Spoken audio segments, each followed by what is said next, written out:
اعوذ باللہ من الشیطان الرجیم بسم اللہ الرحمن الرحیم ثم بعثنا من بعدهم موسیٰ الى آخرہ صدق اللہ مولانا العظیم الصلاۃ والسلام علیک سیدی یا رسول اللہ وعلی آلک واصحابک سیدی یا حبیب اللہ الصلاۃ والسلام علیک سیدی یا نبی اللہ وعلی آلک واصحابک سیدی یا محمد رسول اللہ صلی اللہ علیہ وسلم.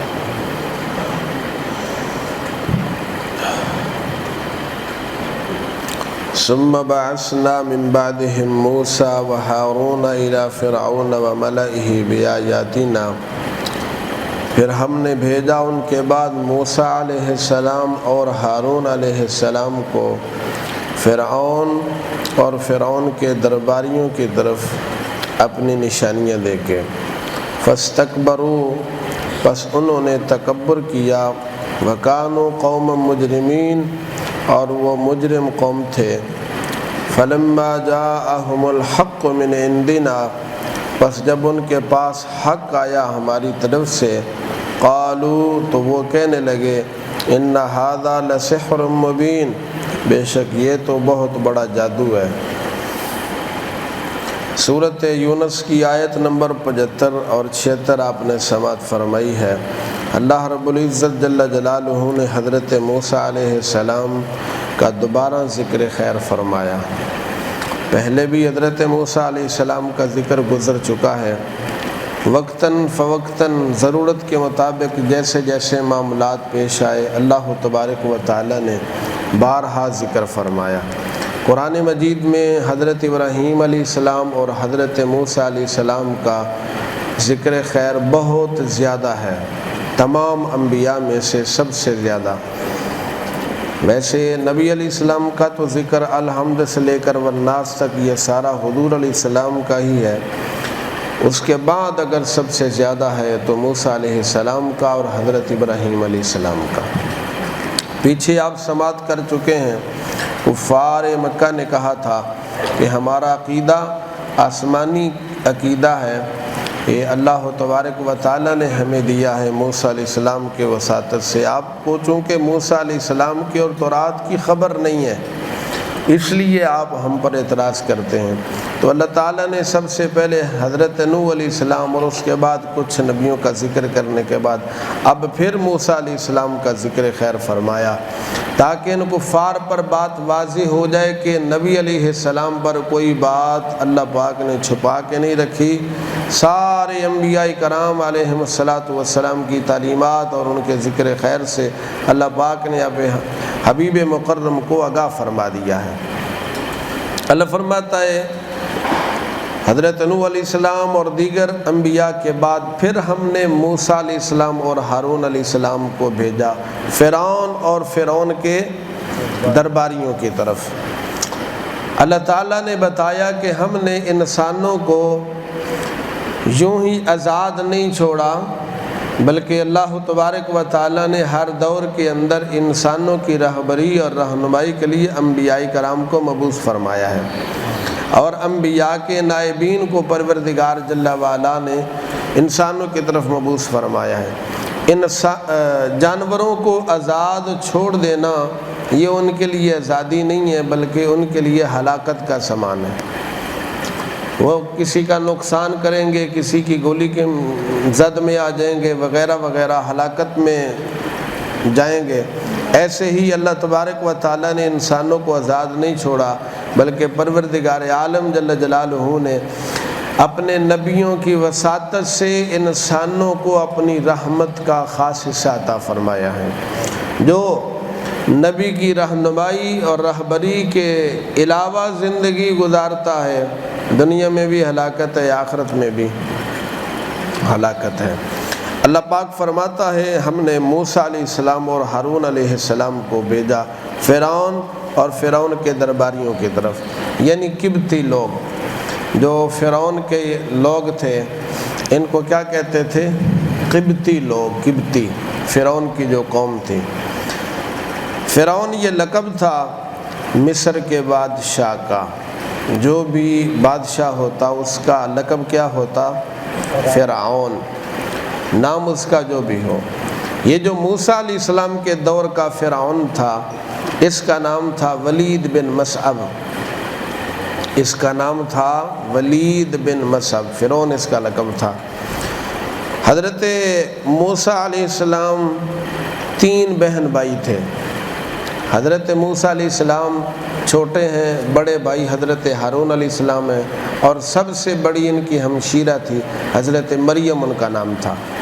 حضرت موسیٰ علیہ السلام کی سب سے بڑی ہمشیرہ کا نام حضرت مریم، اس کے بعد دوسرے نمبر پہ حضرت ہارون علیہ السلام، تیسرے نمبر پر ہیں حضرت موسیٰ علیہ السلام، چھوٹے ہیں۔ آپ کے والد گرامی کا نام ہے حضرت عمران، موسیٰ علیہ السلام کے والد کا نام ہے حضرت عمران۔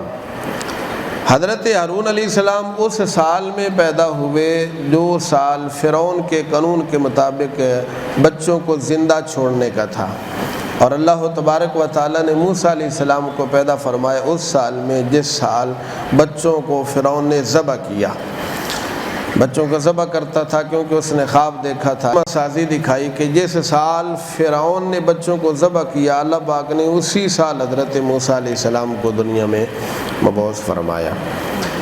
حضرت موسیٰ علیہ السلام،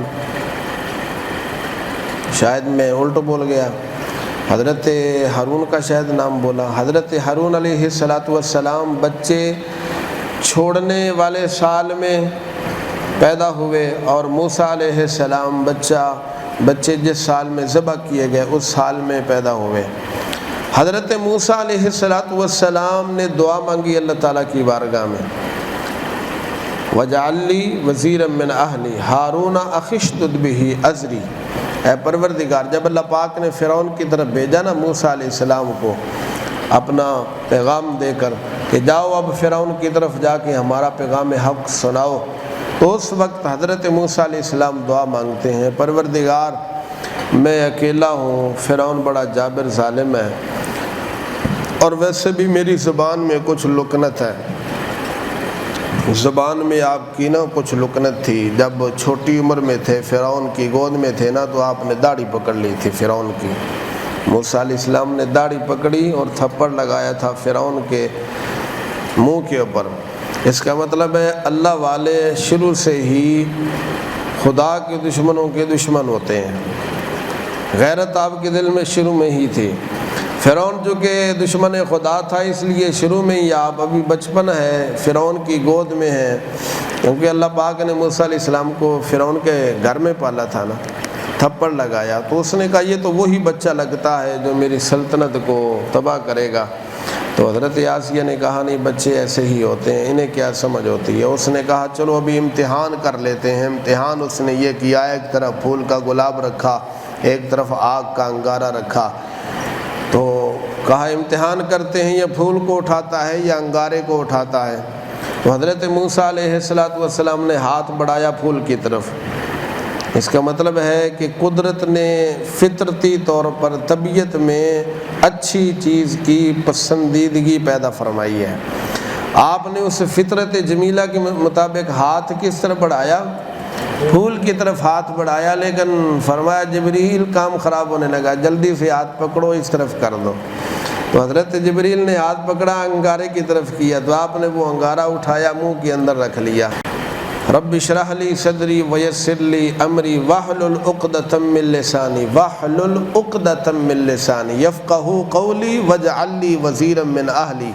اے پروردگار، میری جو زبان کی گرہ ہے اس کو کھول دے تاکہ فرعون جو ہے وہ میری بات کو اچھی طرح سمجھ لے، اور میرا بھائی جو ہارون ہے اس کو بھی میرا معین و مددگار بنا دے، تاکہ میری پیچھے سے کمر مضبوط ہو جائے۔ اخشدد بہ یسری، تاکہ یہ میرا بھائی میری کمر کو کیا کر دے، مضبوط کر دے، ہم دونوں بھائی جائیں گے، مل کے جا کے تبلیغ کریں گے۔ سبحان اللہ، کیا شان ہے انبیاء کرام کی اللہ کی بارگاہ میں۔ آپ کی دعا کی برکت سے ہارون علیہ السلام کو اللہ پاک نے نبی بنا دیا۔ نبی حضرت موسیٰ علیہ السلام تھے، دعا مانگی حضرت موسیٰ علیہ السلام نے حضرت ہارون کے لیے، تو اللہ پاک نے اس دعا کے صدقے سے حضرت ہارون کو بھی کیا بنا دیا؟ نبی بنا دیا۔ تو حضرت ہارون بھی نبی ہیں، حضرت موسیٰ علیہ السلام بھی نبی ہیں۔ دونوں پھر گئے تھے فرعون کی طرف، جا کر ان کو تبلیغ فرمائی۔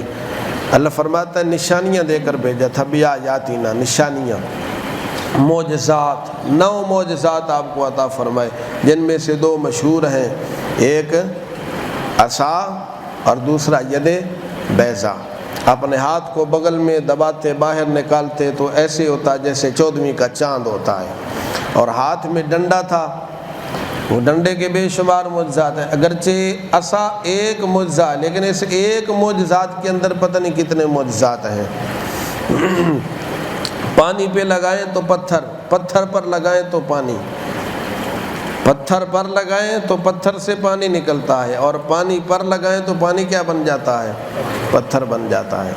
اس کے علاوہ بے شمار آپ کی کرشمہ سازیاں تھیں۔ وہ اقبال فرماتے ہیں نا، رشی کے فاقوں سے نہ ٹوٹا برہمن کا طلسم، عصا نہ ہو تو کلیمی بھی ہے کار بے بنیاد۔ وہ اردو میں کہتے ہیں کہ لاتوں کے بھوت باتوں سے نہیں مانتے، یہ سے ڈنڈے کے بڑے کرشمے تھے۔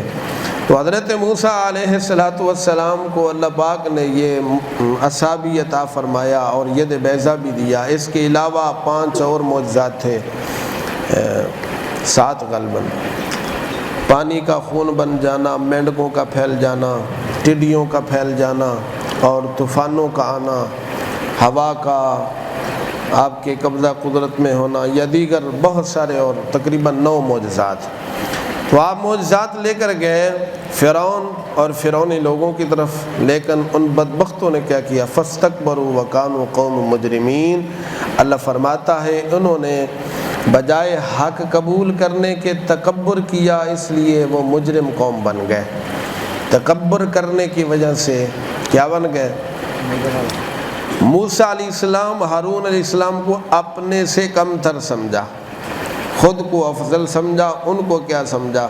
کم تر سمجھا، حقیر سمجھا، بے ادبی اور گستاخی پہ اتر آئے۔ معجزات دیکھ کر حق کو قبول کرنے کی بجائے اللہ فرماتا ہے انہوں نے کہہ دیا ان ھذا لسحر مبین، یہ تو بہت بڑا جادو ہے۔ یہ کیا ہے؟ بہت بڑا جادو ہے۔ انہوں نے نبی کی بے ادبی کی، گستاخی کی، اس گستاخی کی وجہ سے وَكَانُوا قَوْمًا مُجْرِمِينَ، اللہ فرماتا ہے وہ کون بن گئے؟ مجرم۔ ہمیشہ اللہ تبارک و تعالیٰ کی ہیبت و جلال، ایمان اور تعظیم خدا اس وقت ہی آتی ہے جب نبیوں کی تعظیم اور نبیوں کا ادب ہو۔ یہ بنیاد ہے، جس کے دل میں نبی کی بے ادبی گستاخی آ جائے اس کے دل میں کبھی اللہ رب العزت کی ہیبت و جلال اور پروردگار عالم جل جلالہ کی محبت کبھی نہیں آ سکتی۔ نبی کی محبت ہوگی، نبی کی تعظیم ہوگی تو پروردگار عالم جل جلالہ کی بھی ہیبت و جلال دل میں آئے گی۔ یہ بات تجربہ سے ثابت ہے۔ جنہوں نے نبی علیہ السلام کو اپنے جیسا سمجھا کہ نبی کچھ نہیں کر سکتا، یا مر کے مٹی ہو گئے، پھر ایسا وقت بھی آیا کہ ان کی زبانوں سے یہ جملے بھی نکل گئے کہ نعوذ باللہ خدا جھوٹ بھی بول سکتا ہے، خدا جھوٹ بھی بول سکتا ہے۔ پھر ان کی زبانوں سے یہ جملے بھی نکل گئے کہ انہوں نے کہا کہ جب تک کوئی واقعہ پیدا نہیں ہو جاتا اس سے پہلے خدا کو پتہ نہیں چلتا۔ جب کوئی واقعہ رونما ہوتا ہے، حادثہ پیش ہوتا ہے، اس کے بعد اللہ کو پتہ چلتا ہے، پہلے پتہ نہیں چلتا۔ یہ صرف اور صرف اس لیے کہ دل میں سب سے پہلے نبی کی بے ادبی گستاخی آ گئی۔